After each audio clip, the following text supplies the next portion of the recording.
жылы шайлоо болуп атат. Кандай болгонун өзүңөр күбө болбосуңар. Кечинде отурсам келиптир. Айланайын Муратбек эжен катооруп больницада. Мен ушу барып коштошкондой болуп кеттим. Анан сага айтып атам, карап койду. Ошо күнү эле барсам, кабинасында жаткан экен. Ой эже кандайсың десем, айтат, Дооронбек келип кетти, сага тапшырдым деп. Ал өзүң карап койсоң, анын давлениясы көтөрүлдү деп.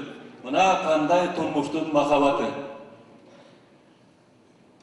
Дооронбек жездеме эркелеп айтышы элем, чүгүйдүн байгызын алганда бир калым төлөбөй кетти десем, ой муке, анда менин 2 көйнөгүм, 2 шымым бар эле деп.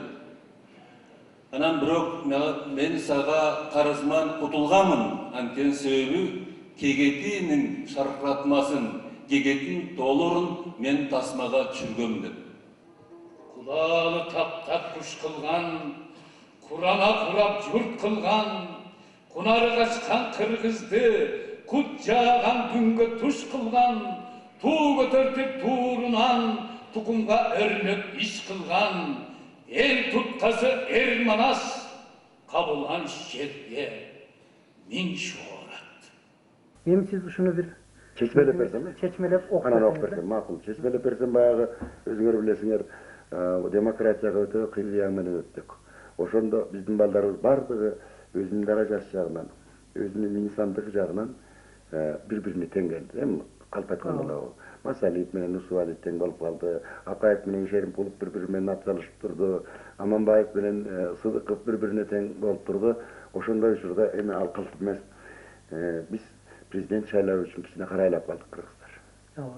Карайлап калып анан кийин бу айыл-айылдагы, жерлердеги белдүү балдардын бизге жүзү жарык болбой баягы басып келгенде, ким экенин билбей турганда ушунчалык менин белим эртинди, ушунчалык жүрөгүм сыздап, ушундай кыйын болуп турганда бир азамат уур чыкса, Кыргыздан ошондой учурда чыкты да Манас атабыз. Манас атабыз болбосо ошол кезде баягы Кытайлардын эмеси менен, чабуусу менен Кыргыз бытыранды болуп, бир уулга зар болуп турганда Кудай жалгап Жакып канга Манасты берди. Анан калп айткан болом, мына бүгүнкү күндө да биз азыр бир Манаска өтө муктаж болуп турабыз да.